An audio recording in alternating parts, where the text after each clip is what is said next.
Hello everyone, my name is Dev and welcome to Big Learning Platform of the YouTube channel।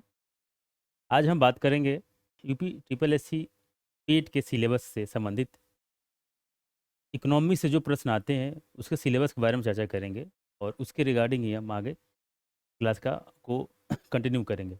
तो देखते हैं सबसे पहले हमारा सिलेबस कौन कौन सा है इकोनॉमी से संबंधित।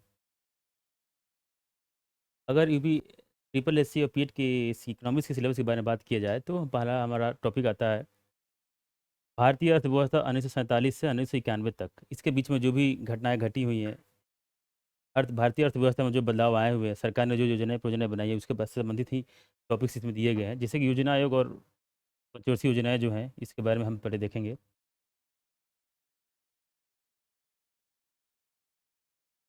योजना आयोग और पंचवर्षीय योजनाएं के बाद हम देखेंगे मिश्रित अर्थव्यवस्था का विकास, निजी और सार्वजनिक क्षेत्र के बारे में चर्चा की जाएगी। इसके अंतर्गत जब योजना आयोग आज ही हम पढ़ेंगे और पंचवर्षीय योजनाएं भी पढ़ेंगे। गवर्नमेंट ने ये योजना आयोग कब बनाई थी इसके बारे में देखा जाएगा। पंचवर्षीय योजनाएं के क्या क्या लाभ हैं थे, सरकार ने क्या क्या गवर्नमेंट की क्या क्या एम थी पंचवर्षीय योजना के अंतर्गत, उसके बारे में देखा जाएगा। हरित क्रांति देखेंगे, अगला हमारा टॉपिक होगा। दुग्ध विकास एवं ऑपरेशन फ्लड, फिर बैंकों का राष्ट्रीयकरण तथा सुधार, भारत में बैंकों के लिए सरकार ने क्या क्या कदम उठाए।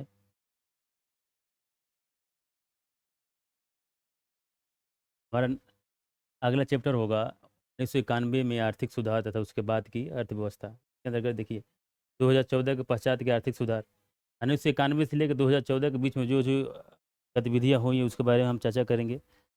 और उसके बाद हम देखेंगे भारत सरकार ने कृषि में उत्पादन क्षमता बढ़ाने के लिए, किसानों की स्थिति सुधारने के लिए क्या क्या योजना प्रोजना लाई, कृषि सुधार कैसे किए गए, लैंडफॉर्म्स कैसे किए गए, कौन कौन से लैंडफॉर्म सरकार ने किए उसके बारे में पढ़ेंगे।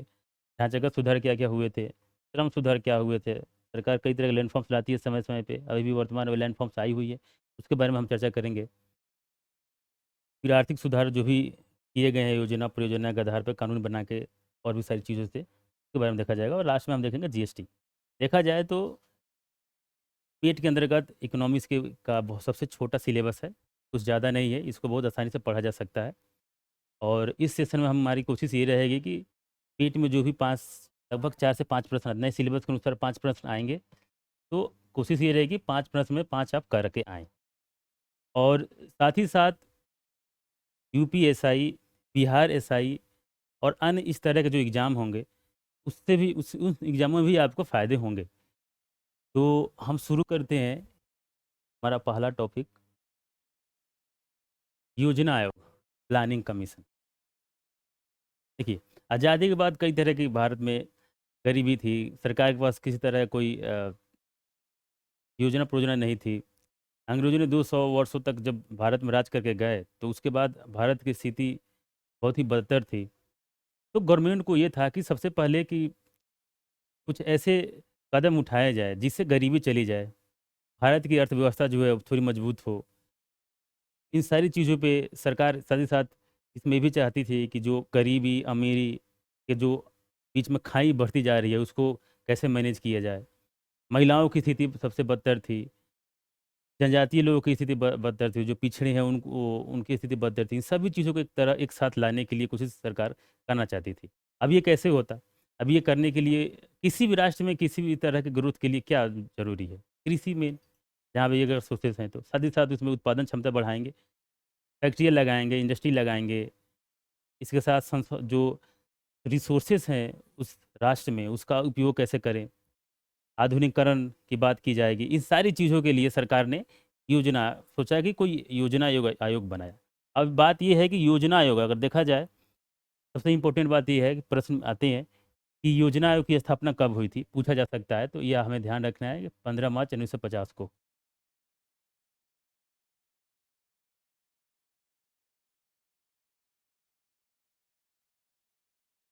योजना आयोग की स्थापना कब हुई थी? 15 मार्च 1950 को स्थापित की गई थी। 1950 को स्थापित की गई।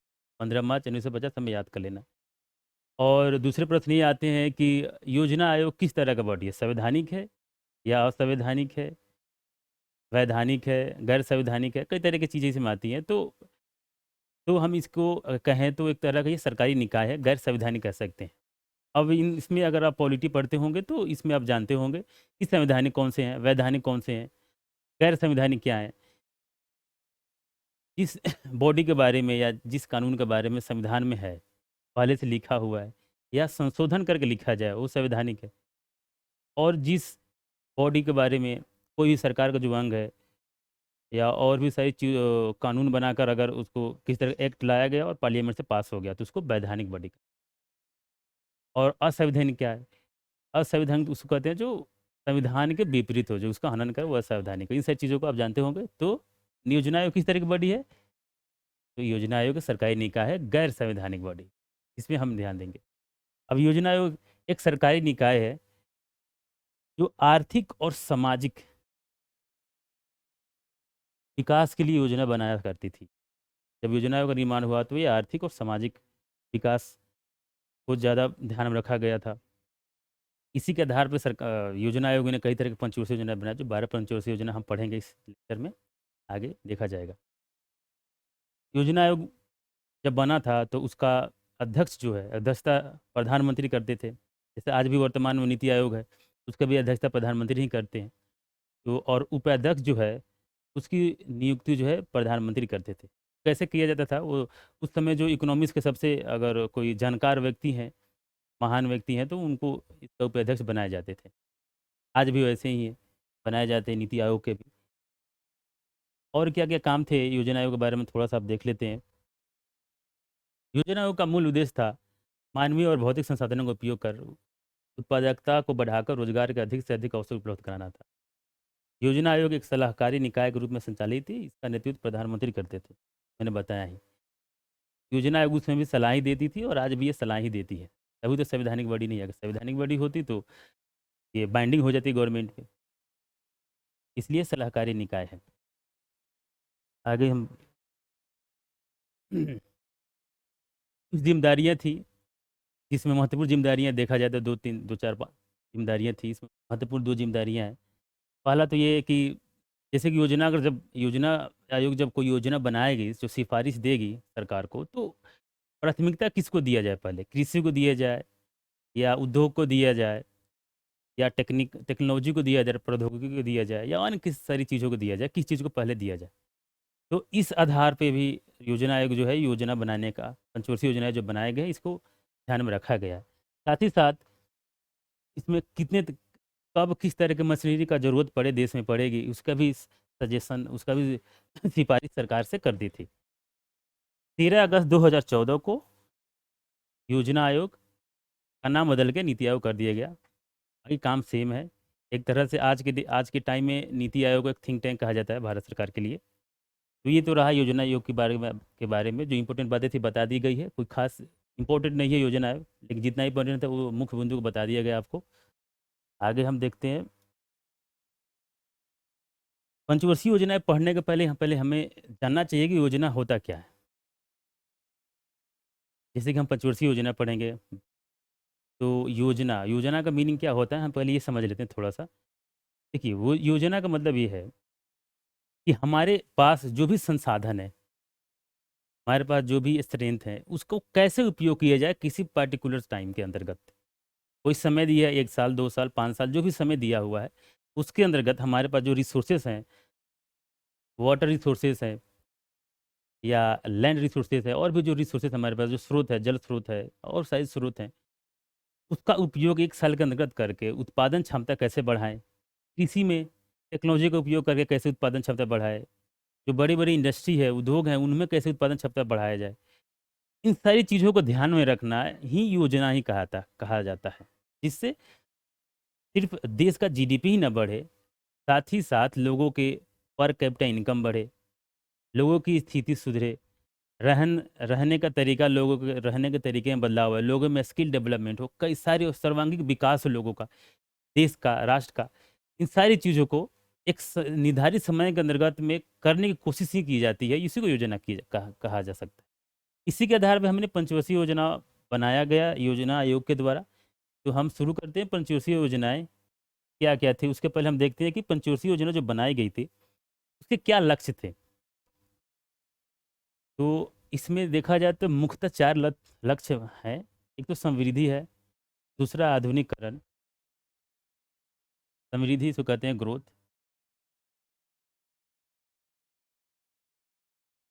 ये मॉडर्नाइजेशन है।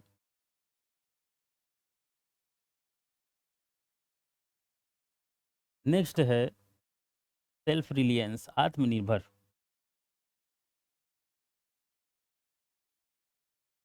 और हमारा लास्ट है समानता, क्वालिटी। एक एक करके हम इसके बारे में समझते हैं। ये जो योजना आयोग ने जो निर्धारित की थी, ये अपना जो लक्ष्य, क्या मतलब थे इनके। पहला हमारा है समृद्धि। देखिए, आर्थिक समृद्धि के बारे में क्या समझते हैं।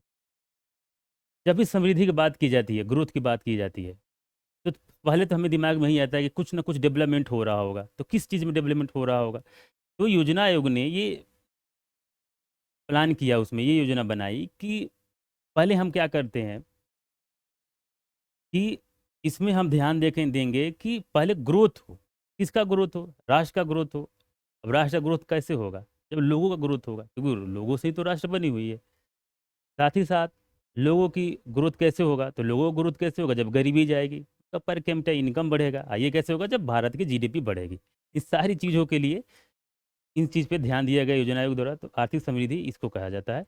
इसके अंतर्गत जीडीपी, जीबीए, राष्ट्रीय आय, इन सारी चीज़ों को बढ़ाने की जो प्रक्रिया थी योजना आयोग द्वारा कोशिश की गई, इसी को आर्थिक समृद्धि कही जाती है।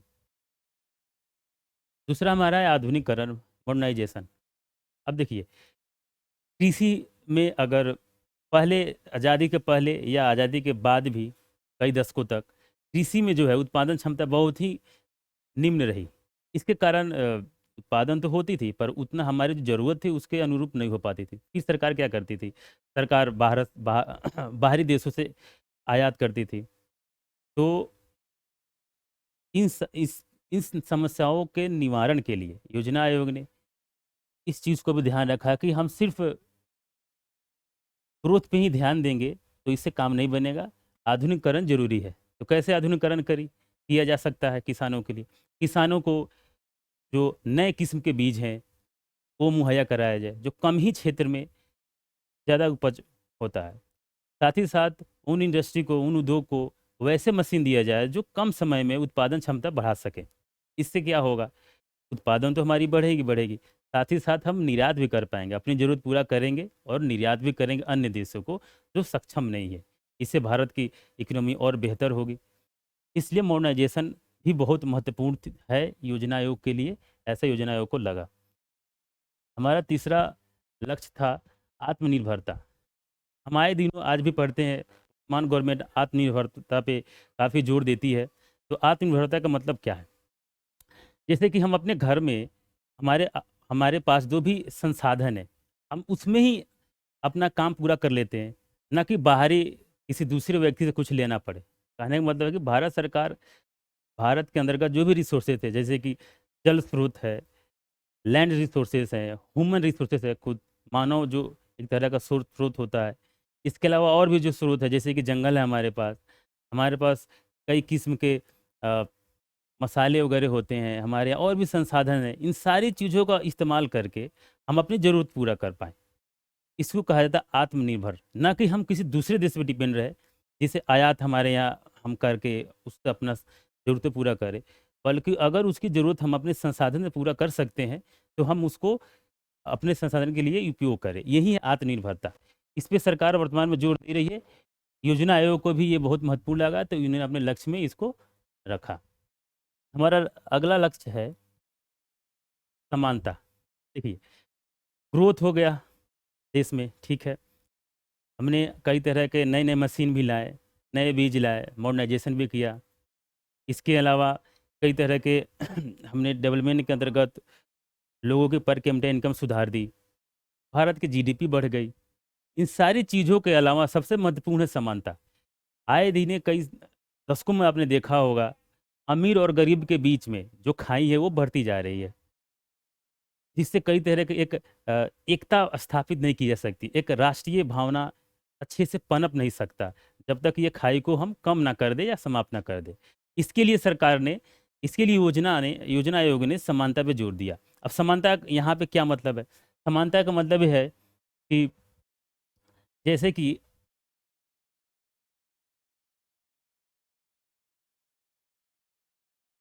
ये सुनिश्चित करना था कि उन लोगों को भी उतना स्थिति बेहतर किया जा सके जो अपनी नॉर्मल लाइफ को एक्सपेंड करने में भी समस्या उनको महसूस होता है। जैसे कि बहुत सारे गरीब लोग थे उस समय, अधिकतर गरीब लोगों के पास खाने के लिए भी नहीं होते थे।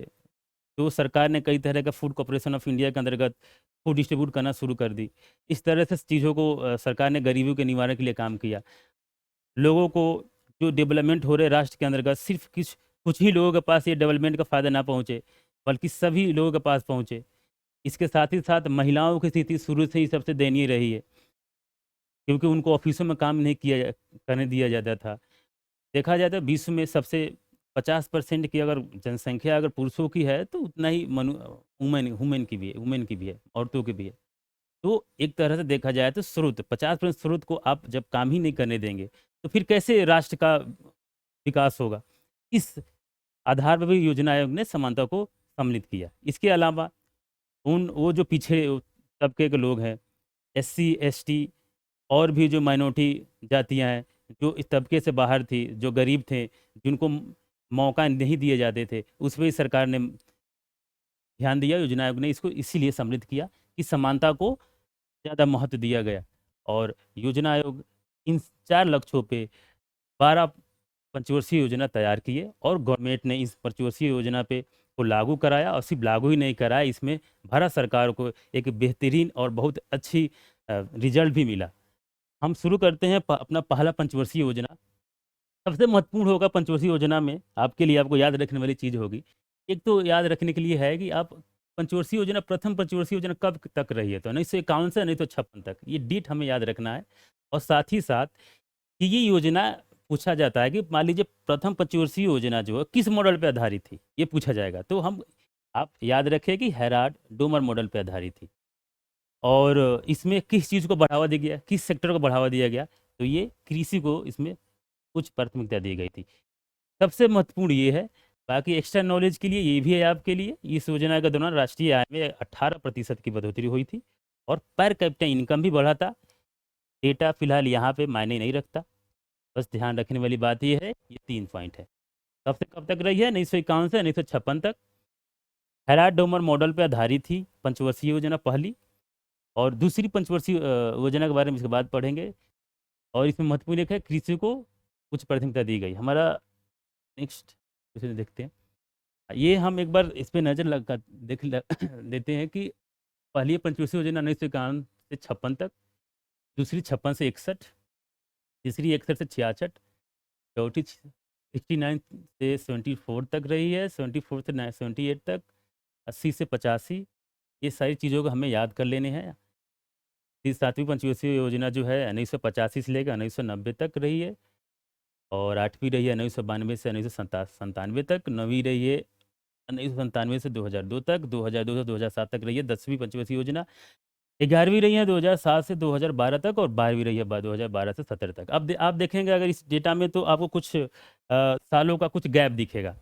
जैसे कि आप आ जाएं यहाँ 1966 से इस बीच में लगभग 3 ईयर्स का आपको गैप दिख रहा है। अब ये कैसे हो गया?